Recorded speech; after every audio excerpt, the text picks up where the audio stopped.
السلام علیکم جی، کیا حال چال ہے؟ امید ہے میری تمام بہنیں ٹھیک ہوں گی۔ آج میں جو ناول پڑھنے جا رہی ہوں اس کا نام ہے دشت تنہائی میں۔ بہت ہی اچھا ناول ہے، فیملی ناول ہے۔ چلیں جی پڑھنا سٹارٹ کرتے ہیں۔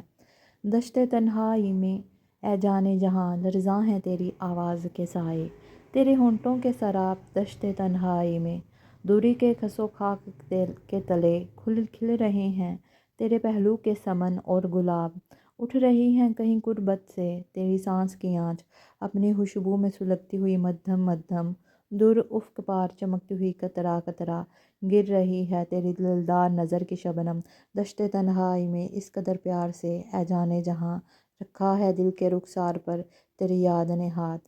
دلکش آواز کمر میں گونج رہی تھی۔ آج ایک مدت کی مسافت، ایک طویل تنہا سفر کرنے کے بعد تنہائی میں اپنی ذات کے لیے کچھ لمحے میسر آئے تھے، اور وہ اپنے کمرے میں رحمان احمد کی فریم شدہ تصویر پر نگاہیں جمائے سی ڈی پلیئر پر چلتی مغنیہ کی ترکتا پر تاثیر دلکش آواز اور لفظوں کی گہرائی میں کھوئی ہوئی تھی۔ یہ تو ان کی اپنی زندگی کا فسانہ تھا۔ عمر کے صحرا میں ان کی زندگی ایک طویل ابلا پائی کے بعد بیٹی کے فرض سے سبکدوش اور بچوں کی تعلیم مکمل ہونے کے فخر سے سرخرو ہو گئی تھی۔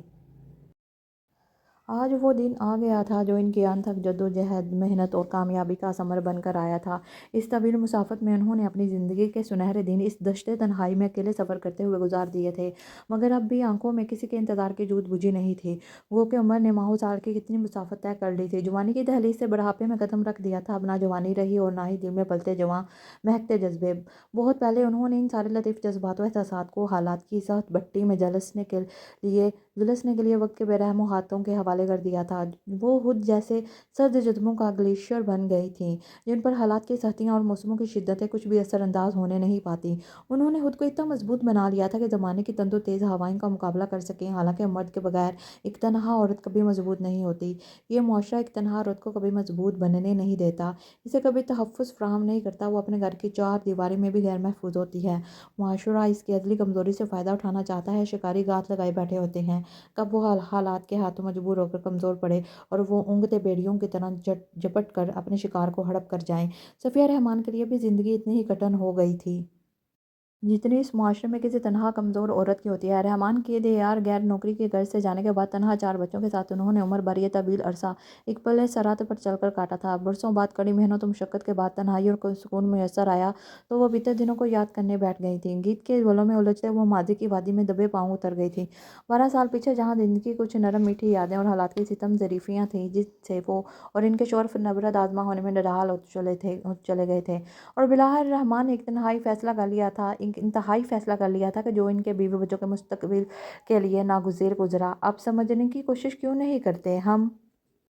ہم یہاں اکیلے آپ کے بغیر تنہا کیسے رہیں گے؟ میں اکیلے اتنے چھوٹے بچوں کو کس طرح سنبھالوں گی؟ وہ تو کبھی آپ سے الگ نہیں رہے ہیں۔ پلیز رحمان، یہاں اپنے وطن میں جو بھی رکی سکی ملے گی میں ہنسی خوشی گزارا کر لوں گی، مگر آپ ہمیں یہاں تنہا چھوڑ کر اتنی دور مت جائیں۔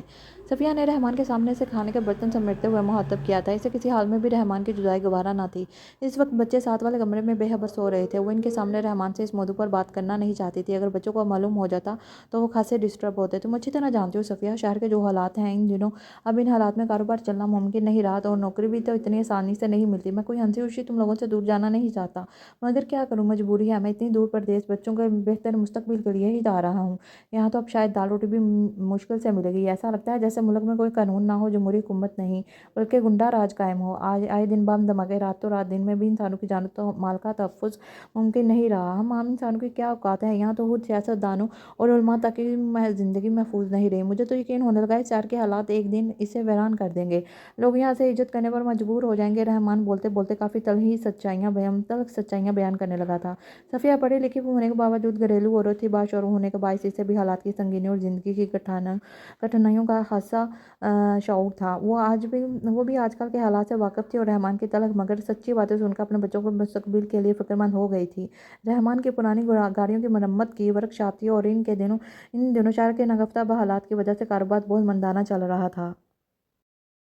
आमदनी ना होने के बराबर रह गई थी। घर की दाल रोटी तो दूर, वर्कशॉप के लड़कों की तनख्वाहें निकालना भी मुश्किल हो गया था। इसीलिए रहमान ने रोज़ रोज़ की तंगदस्ती से तंग आकर वर्कशॉप फरोख्त करके दुबई जाकर रोज़गार कमाने का फैसला कर लिया था। वो गाड़ियों की मरम्मत का माहिर मैकेनिक था। 4 बच्चों के साथ इतनी कम आमदनी के बावजूद सफ़िया जैसे तैसे गुजारा कर रही थी। जानती थी इन दोनों सारे मुल्क और हर शहर का यही हाल है। नौकरी पेशा हो या कारोबार वाले, सभी हालात की सितम तरीफ़ी का शिकार थे। इनकी रोज़ी रोटी का छोटा सा ज़रिया भी शहर के हालात की नज़र हो गया था। इन दिनों शहर के हालात से मजदूर तबका से सबसे ज़्यादा मुतासर हुआ था। जिनकी रोज़ी की आमदनी हुआ करती थी, कारोबार मंदा पड़ने लगा तो आहिस्ता आहिस्ता कारीगर भी एक एक करके भाग गए थे। और इन्हें भी ज़िंदगी की गाड़ी खींचने के लिए रुपये पैसे की ज़रूरत थी। सफ़िया को रहमान के इरादे का इल्म हुआ तो इसने रहमान को बहुत समझाने की कोशिश की। जल्द या बदेर हालात बेहतर हो जाएंगे, इसलिए वो अपने बच्चों को रिश्ते छोड़कर दियारे गैर ना जाए। मगर रहमान ने एक फैसला कर लिया था। वर्कशॉप और सफ़िया का कुछ जेवर बेचकर सिर्फ 1 माह के अंदर अंदर रहमान अपने बीवी बच्चों को तनहा छोड़कर परदेश रोजगार की तलाश में चला आया था। अम्मी, मैं स्कूल नहीं जाऊँगा जब तक आप मेरी फीस की जमा नहीं करवाएंगी, स्कूल की फीस जमा नहीं करवाएंगी। क्लास के बच्चे मेरा मजाक उड़ाते हैं और टीचर भी रोज डांटती है। काशिफ ने सुबह सुबह ही सफ़िया को परेशानी में मुब्तला कर दिया था। जब रहमान की वर्कशॉप अच्छी चल रही थी तब से बच्चे अच्छे स्कूलों में पढ़ रहे थे, इसलिए स्कूल के कसीरे अखराजात भी बखूबी पूरे हो रहे थे। लेकिन अब तो सफ़िया को महीना पूरा करना मुश्किल हो रहा था। फिर वो हर माह बच्चों के स्कूल की माहाना फीस कैसे अदा करती। इस माह फीस महीने की 5 तारीख तक लाजमी जमा करानी थी, जबकि आज 6 तारीख हो गई थी। स्कूल से नोटिस भी आ चुका था। काशिफ की बातें सुनकर सफ़िया खासी परेशान हो गई थी, लेकिन फिर वक्त इसने समझा बुझाकर काशिफ को बाकी बहन भाइयों के साथ स्कूल भेज दिया था। कल तक लाजमी फ़ीस जमा करा देंगे। बच्चों के स्कूल जाने के बाद सफ़िया ने नाश्ते के बर्तन समेटते हुए सोच लिया था कि वो अपने गले की चेन आज ही बेच देगी। काम से फारग होकर इसने कमरे में आकर चादर ओढ़ी और सराफा बाजार का रुख किया। क्या बुरा वक्त पड़ा था इस पर। रहमान ने गले की ये चेन इसे शादी की पहली सालगिरह पर बनवा के दी थी और आज मुश्किल वक्त में वो इसे ज्वेलर के पास फरोख्त करने जा रही थी। रहमान का दिया यह वाह तोहफा भी अब इसकी दस्तरस में नहीं रहा था। कितने अरमानों से रहमान ने इसे इसके लिए बनवाया था। वो रास्ते पर यही सोचती रही है। पेट की आग बुझाने के लिए कभी कभी यादों को भी गिरवी रख दिया जाता है। सफ़िया ने आंखों में आई नमी को चादर के पल्लू से साफ करते हुए सोचा, इसे बेचकर न सिर्फ बच्चों के स्कूल की फीस जमा कराई जा सकती है बल्कि घर के लिए कुछ राशन भी खरीदा जा सकता है। यही सोचकर इसके कदमों में तेजी आ गई थी। वो तेज तेज कदम उठाते हुए बस स्टॉप पर पहुंचकर सामने से आती मतलूबा बस में सवार हो गई थी। मगर सोचों का रूह एक ही सिमत में था। पता नहीं कब रहमान को दुबई में मुलाजमत मिलेगी और वो कब ड्राफ्ट कर घर भेजेंगे। रहमान को गए काफ़ी दिन हो गए थे, इसकी कोई खैर हरीयत की खबर नहीं आई थी। तब तक घर के अखराजात कैसे पूरे होंगे। वो इन्हीं सोचों में गिरी बाजार पहुंच गई थी। कंडक्टर ने मार्केट की आवाज़ लगाई, तभी वो अपने लामतनी ख्यालात और सोचों की दुनिया से बाहर आई। बस से उतर कर सीधे वो सराफा मार्केट में दाखिल हुई। ज्वेलर्स ने 8,000 की जंजीर के सिर्फ 5,000 दिए थे। इसने काफ़ी हिज्जत की थी मगर कोई भी ज्वेलर से ज़्यादा देने को तैयार ना था। शायद इसने इसके चेहरे पर लिखी ज़रूरतमंद की तहरीर पढ़ ली थी, तभी इसकी मजबूरी से फ़ायदा उठाना चाहते थे। लोग वाकई बहुत बेहिस और खुदगर्ज हो चुके हैं। ज़माना वाकई बदल चुका है। सफ़िया ने दिल में बेबसी से सोचा था। फिर वक्त इसे पैसों की अशद ज़रूरत थी, इसलिए वो ज्वेलर्स को जंजीर देकर रुपये एहतियात से पर्स में रखकर बस स्टॉप की तरफ चली आई। वो रास्ते में कहीं रुकना नहीं चाहती थी। दाना था अगर कोई रकम चुका कर उड़ा तो वो क्या करेगी। पर इसको मजबूती से थामे वो बस की मुंतज़िर। तभी ही मानूसी आवाज़ पर इसने पलट कर देखा, अरे सफ़िया, तुम हो। शादी के बाद से तो तुमसे मुलाकात ही ना हो सकी। सफ़िया की कॉलेज फ्रेंड सालिया इसके सामने थी और इसे पहचानते ही इसके नज़दीक चली आई थी और यूँ मुखातब हुई थी जैसे आज 8-10 सालों बाद नहीं, 2-4 रोज़ बाद ही मिल रही हो। वो बहुत दोस्ताना तबीयत की मालिक थी, जबकि सफ़िया भी पहचान के मरहले में तय कर रही थी कि सालिया ने आगे बढ़कर इसे गर्मजोशी से लिपटा लिया था। सफ़िया ने जवाबन गर्मजोशी का मुजाहरा किया था, साथ ही सालिया का जायज़ा भी लिया था। सालिया ठीक ठाक ड्रेसअप थी और सफ़िया अपनी मामूली सी ड्रेसिंग पर नज़र डालकर एक लम्हे के लिए शर्मिंदा हो गई थी।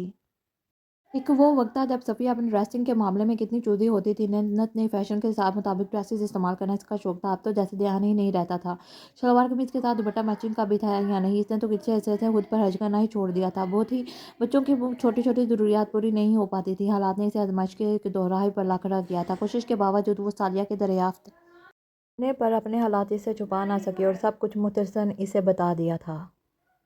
सालेहा एक इंग्लिश मीडियम स्कूल में सीनियर टीचर थी और इसने सफ़िया को भी अपने स्कूल में जॉब करने की ऑफ़र की थी। इत्तेफाक से स्कूल में ज़रूरत भी थी स्कूल टीचर की और सफ़िया के हालात जानकर जो है सालिया को इसका ख्याल आया था। तभी इसने फ़ौरन तजवीज़ पेश की थी। जब तक इसके शोहर को दुबई में नौकरी नहीं मिलती तब तक वो घरेलू अखराजात के लिए स्कूल में टीचिंग करे। इससे बेहतर तजवीज़ और कोई नहीं हो सकती थी। इस नहज पर तो थोड़ी देर पहले सफ़िया सोच कर परेशान हो रही थी घर के अखराजात कैसे पूरे होंगे और अल्लाह ताला ने फ़ौरन ही सबील पैदा कर दी थी। सफ़िया ने दिल ही दिल में खुदा का शुक्र अदा किया था। इसने BSc किया था, इसलिए इसने चंद लम्हों के लिए सोच विचार के बाद सालिया के स्कूल में जॉब करने की हामी भर ली थी। शुरू में इसे 2000 माहवार तनख्वाह पर रखा गया था। अलबत्ता आहिस्ता आहिस्ता मेहनत और लगन से काम करने पर तरक्की के चांसेस भी थे। यह शहर एक बड़ा मरूफ इंग्लिश मीडियम स्कूल था। सफ़िया के 4 बच्चों में राफिया सबसे बड़ी थी। इसके बाद सुमैर, फिर काशिफ और सबसे छोटा हमजा था। यूँ वक्त का भैया फिर से दिन की जिंदगी के साथ चल पड़ा था। देखते ही देखते वक्त के साथ कदम मिलाकर भागते भागते सफ़िया के बालों में सफ़ेद चांदी उतर आई थी। राफिया ने इंटर का इम्तहान दिया था। फिलहाल वो फारग थी, इसलिए इसने सफ़िया के मशवरे से IT के 1 साल डिप्लोमा प्रोग्राम में एडमिशन ले लिया था। शाम में वो घर पर बच्चों को ट्यूशन भी पढ़ाती थी, जिससे इसके तालीमी खर्चात पूरे हो जाते थे। वो शुरू से बहुत हसासी से माँ की जिम्मेदारियों का पूरा एहसास था कि बचपन से इनको अपने और भाइयों के लिए मुशक्कत करते देख रही थी। इसीलिए इसने फैसला किया था कि वो मज़ीद तालीम प्राइवेट तौर पर हासिल करके ज़िंदगी की गाड़ी को आगे बढ़ाने के लिए अपनी माँ का हाथ बढ़ाएगी, इनके कंधों का बोझ हल्का करने की कोशिश करेगी। वो तीनों भाइयों में सबसे बड़ी थी और सिर्फ 17 बरस की उम्र में ही वो अपनी माँ को तनहा ज़िंदगी की माशी गाड़ी को मुशक्क़त से खींचते देखकर ये सोचने पर मजबूर हो गई थी कि इसे भी अपनी माँ का साथ देना चाहिए, इनका सहारा बनना चाहिए। क्या हुआ, जो वो लड़की है वो जानती थी कि सफ़िया की ख्वाहिश है कि हमजा जो सब बहन भाइयों में सबसे ज़्यादा ज़हीन था डॉक्टर बने। वो माँ की ख्वाहिश और इनका वह पूरा करने में इनकी मदद करने का फैसला कर चुकी थी। राधा ठीक 1 साल बाद IT का डिप्लोमा मिलते ही इसने एक प्राइवेट कंप्यूटर इंस्टीट्यूट में बतौर इंस्ट्रक्टर जॉब कर ली थी। इससे पहले कि इसने डरते डरते ये तस्वीर माँ के सामने रखी थी और कुछ इस तरह इन्हें राज़ी किया था कि मौजूदा हालात के पेश नज़र सफ़िया को बेटी की बात मानना पड़ी थी। बाकी 5 अफराद का गुजारा इनकी स्कूल की तनख्वाह और ट्यूशन से हासिल करने वाली कलील रकम से नहीं हो सकता था। हालांकि वो नहीं चाहती थी कि इनकी तरह इनकी बेटी भी, जिसके अभी हंसने खेलने के दिन से मुशक्क़त की चक्की में पिस जाए, और वो मासूम अपने सुनहरी ख्वाबों को अपनी आंखों से खुद ही नोच पाएंगे। मगर वो मजबूर थी। हर जिंदगी की गाड़ी को भी किसी न किसी तरह आगे खींचना था। अगर रहमान यहाँ होते तो वो हरगिज़ बेटी को मुलाजमत करने की इजाज़त ना देते, मगर इनको गुजरे बरसों में रहमान ने पलट कर इनके कोई खैर खबर ना ली थी। जाने दे यारे गैर में इनके साथ क्या हालात पेश आए थे, या फिर वो वहाँ जाकर इन सबको भूल गए थे। सफ़िया अक्सर इस बारे में सोचा करती थी। इनके पास रहमान का दुबई का एड्रेस भी नहीं था, जो वो खुद इनकी खैर खबर लेने की कोशिश करती। वो खुद इनकी खैर खबर लेने की कोशिश करती, लिहाजा मजबूर होकर उन्होंने खुद को हालात के दायरे पर छोड़ दिया था। हालांकि कभी कभी वो बाप के हवाले से बच्चों के सवाल पर परेशान हो जाती थी, लेकिन अब तक उन्होंने किसी न किसी तरह इन्हें मुतमईन रखा था कि इनके अब्बू जल्दी इनसे रब्ता करेंगे। और वक्त गुजरने के साथ साथ ये महज बहलवा ही साबित हुआ था। देखते ही देखते पूरे 12 बरस बीत गए थे। कुदरत की मेहरबानी थी कि इसने सफ़िया के सब्र इस्तकामत के इवज़ इनके दिन फेर दिए थे। अब रज़िया ने भी इंस्टीट्यूट के जॉब के साथ प्राइवेट BA कर लिया था। चंद सालों में वो इतनी मेहनत और लगन से इंस्टीट्यूट की इंचार्ज बना दी गई थी। इंस्टीट्यूट के मालिक सलमान जैदी राफिया की कारकर्दगी से बहुत मुतमईन और खुश थे। इन चंद बरसों में वो इसकी न सिर्फ सीरत व किरदार बल्कि जिंदा पर शख्सियत के भी रवीदा हो चुके थे। वो एक सेल्फ मेड इंसान थे, इसलिए राफिया के हालात जानते हुए इसकी सोच हालात की कदर भी करते थे। यूँ एक साथ ऐसे ही एक अदारे में काम करते हुए जाने का राफिया रहमान के लिए इनके दिल में पसंदीदगी के जज्बातों पर बांध चढ़ने लगे थे। अलबत्ता राफिया रहमान का रवैया अव्वल रोज़ की तरह रख रखाव वाला था। वह सलमान जैदी का बहुत एहतराम करती थी। वो इनके दिली जज्बातों और एहसासात की तब्दीली से बिल्कुल बेखबर थी। सलमान जैदी ने बहुत सोच समझ कर राफिया रहमान को अपनी ज़िंदगी में पूरे हलूस के साथ शामिल करने का फैसला कर लिया था। एक रोज़ उन्होंने बड़े तरीके से राफिया के सामने अपनी ख्वाहिश का इजहार भी कर दिया था, जिसे राफिया ने रद्द तो नहीं किया था। अलबत्ता इसने अपनी तरफ से कोई उम्मीद नहीं दिलाई थी। इसका कहना था कि वो अपनी ज़िंदगी के तमाम तर मामलात जो हैं का फैसला जो है अपनी माँ सफ़िया रहमान पर छोड़ चुकी है। लिहाजा इसकी ज़िंदगी का यह अहम तरीन फैसला भी इसकी माँ ही को करना था। तब सलमान जैदी ने इसकी मैच्योर सोच के इसके दावे को भी दिल से सराहा था और इसके किराए से मुत्तफिक भी थे। लिहाजा इन्होंने ये काम बुजुर्गों पर छोड़ दिया था। अब वही इनके मामलात को तय करेंगे। आज सलमान जैदी के वालिदैन राफिया के लिए इसका प्रपोजल लेकर आ रहे थे। सफ़िया और राफिया ने मिलकर इनके लिए घर में खासा एहतमाम कर लिया था और सारे कामों से फारिग होकर सफ़िया राफिया को फ्रेश होने की हदायत देकर खुद भी चेंज करने चली गई थी। वो तैयार होकर ड्रेसिंग रूम से बाहर आई तो कमरे में बेड कॉर्नर पर रखी रहमान अहमद की फ्रेम तस्वीर पर नज़र पड़ते ही एक अरसे बाद इनके दिल पर रहमान की याद ने दस्तक दी थी। आज रहमान अहमद इस अहम मौका पर इन्हें याद आ रहे थे। इस ज़िंदगी के इस अहम मौका पर सफ़िया को इनकी कमी शिद्दत से महसूस हो रही थी। ज़िंदगी की गाड़ी को तनहा खींचते खींचते इन्हें फुर्सत ही कब मुयस्सर आई थी जो मादी की गुम गुश्ता यादों के एल्बम को कभी नए सिरों से खोल कर देखती। आज जब माहो साल शब व रोज़ मेहनत और मुशक्क़त के बाद सब बच्चे अपने अपने मुकाम पर पहुँच गए, ज़िंदगी में सेट हो गए थे। अब वो राफिया के फ़र्ज़ से सबकदोश होने जा रही थी। एक बहुत बड़ा फ़र्ज़ अदा करना था राफिया के लिए। उन्होंने कितने खूबसूरत ख्वाब देखे थे और अब इन ख्वाबों को तबीर मिलने वाली थी। आज सही मानों में सफ़िया रहमान अपने तनहा कांधों पर रखे जिम्मेदारी के बोझ को खुद को हल्का फुल्का महसूस कर रही थी। इनकी हमेशा से ख्वाहिश रही थी कि राफिया की तकदीर इन जैसी ना हो, वो ज़िंदगी की सारी खुशियाँ अपने दामन में समेटे। आज वो मुतमईन थी। अलबत्ता रहमान अहमद के बगैर इतनी बड़ी जिम्मेदारी तनहा अदा करने के ख्याल से वो घबरा ही रही थी। حالانکہ رحمان احمد کے بغیر انہوں نے اتنا عرصہ گزار لیا تھا، لیکن پھر بھی ہر قدم پر ان کی کمی اور ضرورت کو شدت سے محسوس کیا تھا۔ اس معاشرے میں عورت تو ویسے بھی مرد کے مضبوط صاحبان اس کے تحفظ کے بغیر بہت غیر محفوظ ہوتی ہے۔ صفیہ نے بھی رحمان کے بغیر پھونک پھونک کر قدم رکھا تھا۔ تنہا عورت کو تو لوگ یوں بھی مال غنیمت سمجھتے ہیں، اور صفیہ نے ہر تنہا عورت کو ہر قسم کی آلودگیوں سے محفوظ رکھ کر اپنے بچوں کی پرورش کی تھی۔ رحمان احمد کی تصویر پر نگاہیں جمائے وہ سوچوں کی صحرا میں بھٹک رہی تھی۔ کتنی خوشگوار یادیں ذہن کے پردے پر لمحے بھر کے لیے جھلملانے لگی تھی۔ وہ کھڑے کھڑے بیتے دنوں کی سنہری یادوں میں کھو گئی تھی۔ تبھی رافعہ نے آ کر مہمانوں کی آمد کی اطلاع دی تھی۔ وہ رافعہ کو ہدایت دے کر باہر کی جانب آئی تھی، پھر کچھ یاد آنے پر دوبارہ کمرے میں چلی گئی۔ رافی بیٹا، تم کچن میں جاؤ، چائے کی تیاری دیکھو، میں آ رہی ہوں۔ کاش اس وقت میرے ساتھ تمہارے ابو بھی ہوتے، اتنی اہم ذمہ داری میں تنہا کیسے ادا کروں گی؟ صفیہ نے بڑھڑاتے ہوئے خود کلامی کے انداز میں کہا تھا۔ رافعہ ان کی خود کلامی سن چکی تھی، تب یہ گویا ہوئی۔ امی، آپ اب بھی ابو کا انتظار کر رہی ہیں؟ اتنے سال گزر چکے ہیں، انہوں نے اتنا عرصہ پلٹ کر ہماری خبر تک نہیں لی۔ ہم کس حال میں ہیں آپ اچھی طرح جانتے ہیں کہ ان کے بغیر یہ سال ہم نے کس طرح گزارے ہیں۔ اب اگر وہ آ بھی جائیں تو ہمیں کوئی فرق نہیں پڑے گا، کم از کم مجھے تو اب ان کا ہرگز انتظار نہیں رہا ہے۔ جب ہمیں ان کی ضرورت تھی، ان کے تحفظ کی ضرورت تھی، تو وہ دیار غیر میں اپنی مرضی کی زندگی جی رہے تھے۔ آج تک اتنے سالوں میں ایک بار بھی انہوں نے ہماری خیر خبر لینے کی کوشش نہیں کی۔ کم از کم اپنے بچوں کے بارے میں ہی سوچا ہوتا۔ میں انہیں کبھی معاف نہیں کروں گی، رافعہ نے شاکی انداز میں کہا تھا۔ وہ سب بہن بھائیوں میں بڑی تھی، سمجھدار ہونے کے ساتھ حساس بھی تھی، اس لیے وہی سب سے زیادہ رحمان احمد سے قبیلہ آتر تھی۔ صرف انہی کی وجہ سے اس نے اپنی بے فکری کے دن، جب اس کم عمری میں لڑکیاں ہنستی کھیلتی زندگی کے سنہری لمحوں میں جھولا جھولتی ہیں، اس عمر کے دن رافعہ نے اپنی ماں کے ساتھ ذہنی اس جسمانی مشقت میں گزارے تھے، تاکہ ماں کی ذمہ داریوں کو بانٹ سکے۔ یہ تو وہ عمر تھی جب اس کی عمر کی لڑکیوں نے بے فکری کے ساتھ شوخیوں اور شرارتوں بھری زندگی گزاری تھی، اور اس بے فکری کی عمر میں رافعہ نے اپنی ماں کا بازو بننے کا فیصلہ کیا تھا۔ آج وہ ماں بیٹی سرخرو ہو گئی تھی۔ سمیر MS کر کے کینیڈا میں جاب کر رہا تھا، کاشف اور احمد انجینئرنگ اور میڈیکل کی تعلیم حاصل کر رہے تھے۔ یہ سب ان ماں بیٹی کے حوصلے اور جدوجہد کے نتیجے میں ممکن ہوا تھا، ورنہ شاید بہت سے مجبور لوگوں کی طرح ان کے آنکھوں کے خواب بھی ادھورے رہ جاتے۔ رافعہ اور صفیہ کے بروقت فیصلے نے ان کی زندگی کو خوشحالی کا روشن مستقبل دیا تھا۔ بچوں کی محنت کا ثمر مل رہا تھا۔ رافعہ کے حوالے سے صفیہ بھی سرخرو ہونے جا رہی تھی۔ رافعہ کے گلے شکوے گلے جو ہیں بجا صحیح، مگر صفیہ کا دل بھی پھر بھی رحمان احمد کی طرف سے بدگمان نہیں ہوا تھا۔ وہ یہی سوچتی تھی شاید ان کے ساتھ کوئی غیر معمولی واقعہ پیش آ گیا ہوگا، تبھی اتنے سالوں میں رحمان گھر اور بچوں کی خبر نہ لے سکے ہوں گے۔ وہ اب تک اپنے دل کو ہی ان دلاسوں سے اطمینان دلاتی آئی تھی۔ رافعہ کی بدگمانی باپ سے اس حد تک بڑھ گئی تھی کہ اس کا انہیں افسوس تھا۔ وہ رافعہ کو پیار سے سمجھانا چاہتی تھی، مگر فی الحال یہ وقت ان باتوں کا لیے مناسب نہیں تھا۔ بیٹا، وہ تمہارے باپ ہیں، ان سے اتنی بدگمان مت ہو۔ چلو تم جا کر اچھی طرح ڈریس اپ ہو جاؤ، سلمان کی امی پہلی مرتبہ آئی ہیں۔ صفیہ نے پیار سے بیٹی کے گالوں کو تپتپاتے ہوئے مسکرا کر کہا تھا۔ جواباً رافعہ سلمان کے ذکر پر جھمک گئی تھی۔ اس نے کمرے سے باہر قدم بڑھائے ہی تھے کہ اس شخص کو اتنے عرصے بعد اپنے سامنے دیکھ کر ٹھٹک گئی تھی۔ وہ وہاں سے نکل جانا چاہتی تھی، مگر جانے کیوں قدم زمین میں گر سے گئے تھے، مگر اس نے رخ موڑ لیا تھا۔ اب چلے بھی آؤ رحمان احمد، اس دشت تنہائی میں تنہا سفر کرتے کرتے میں آبلہ پا ہو چکی ہوں۔ آج بھی مجھے تمہارے مضبوط بازوؤں کے سہارے کی ضرورت ہے۔ اگرچہ دنیا والوں کے سامنے میں نے خود کو چٹان کی طرح مضبوط بنا کر پیش کیا، لیکن میں اندر سے بالکل نرم گیلی مٹی کی طرح ہوں۔ اس سے پہلے کہ میں بھری ریت کی مانند بکھر جاؤں، مجھے سمیٹ لو آ کر۔ صفیہ نے رحمان احمد کی تصویر سے مخاطب ہو کر کہا تھا، اور تب رحمان احمد نے پیچھے سے آ کر انہیں کاندھوں سے تھام لیا تھا۔ صفیہ کی خود کلامی رحمان احمد نے خود بھی سنی تھی۔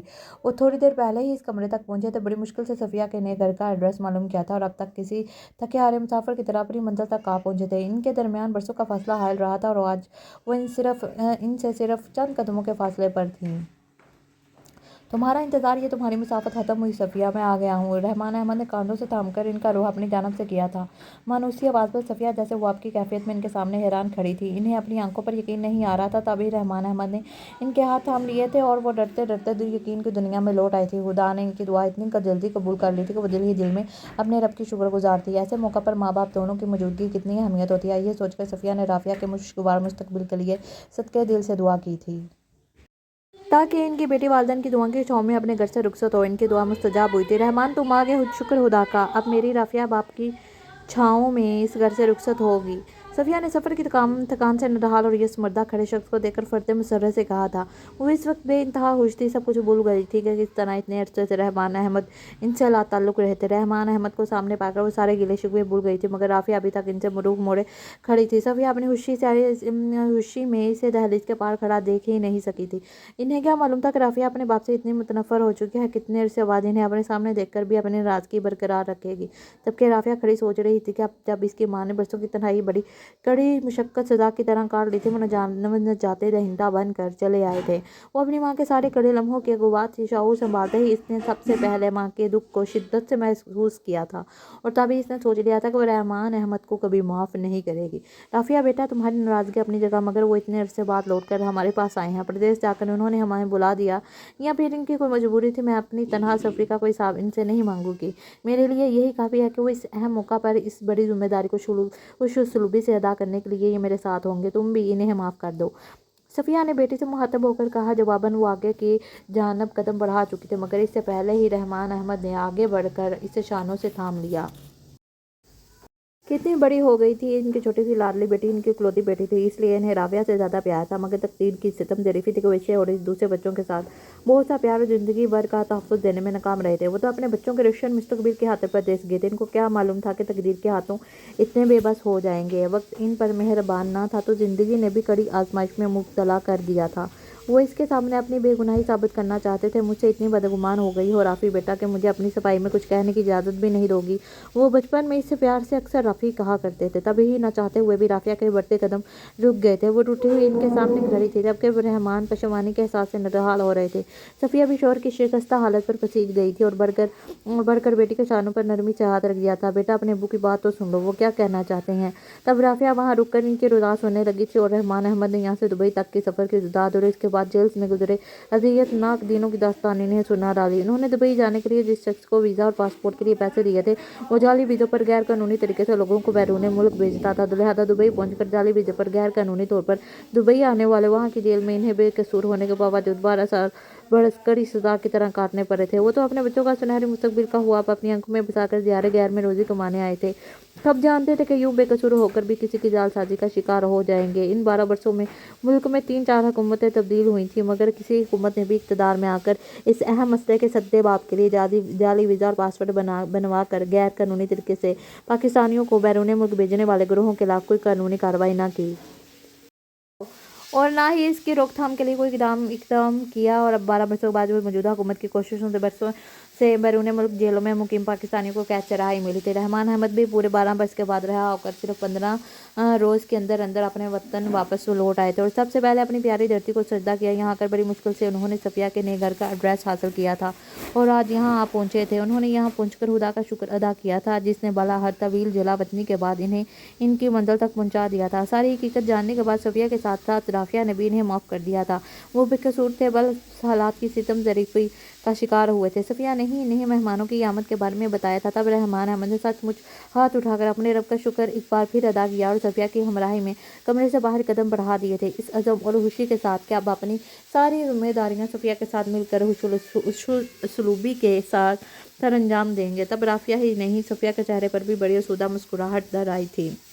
तो मेरी प्यारी बहनों, ये था मेरा आज का नावल। उम्मीद है आपको ज़रूर पसंद आया होगा। मेरे चैनल को लाइक कीजिए, सब्सक्राइब कीजिए। शुक्रिया।